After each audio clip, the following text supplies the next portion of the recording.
Hey, what's up guys? Today is just a little review on my in-ear monitor system that I use for shows, and this one is on the Galaxy Audio AnySpot 900T. So as you can see, I got my receiver and transmitter. Let's just go into the transmitter. So we got the power button here, and you guys can see the levels of the input.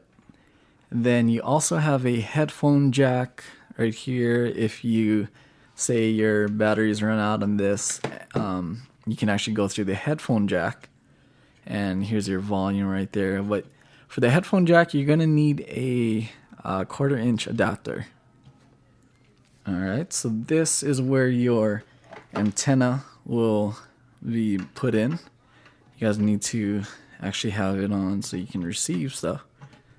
Let's see, there you go.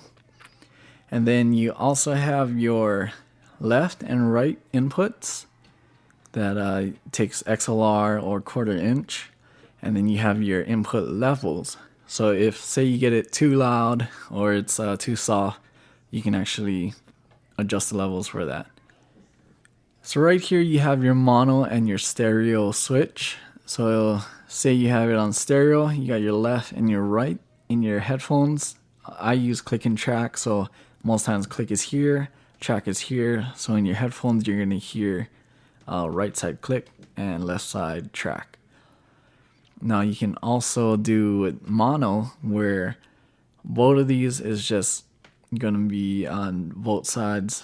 You're not gonna hear, like one side each. They're just gonna be just, one thing. And right here you got your DC plug. So now we have the receiver. This is about my hand size, maybe a little less than the iPhone. And you can actually put it in your back pocket when you're playing.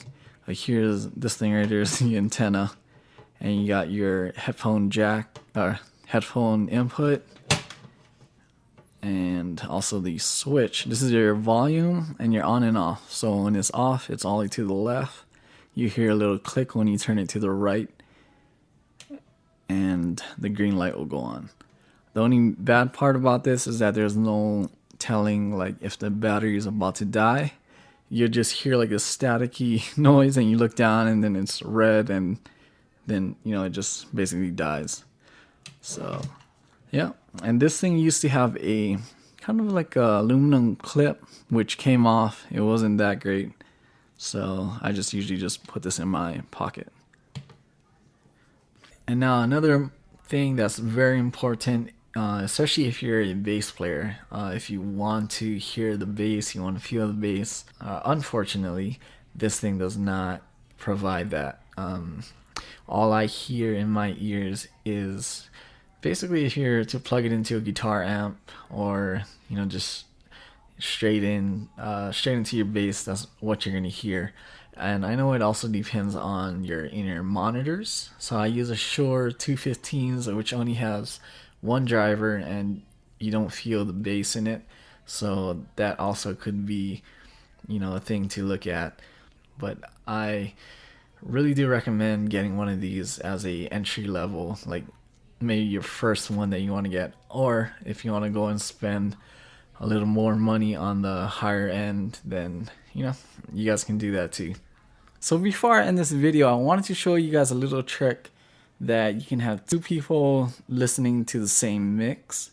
So of course you're gonna want to use this. One guy uses this, and then you're gonna also plug in a headphone jack into here, and they can control their volume here, and you can also control your volume here.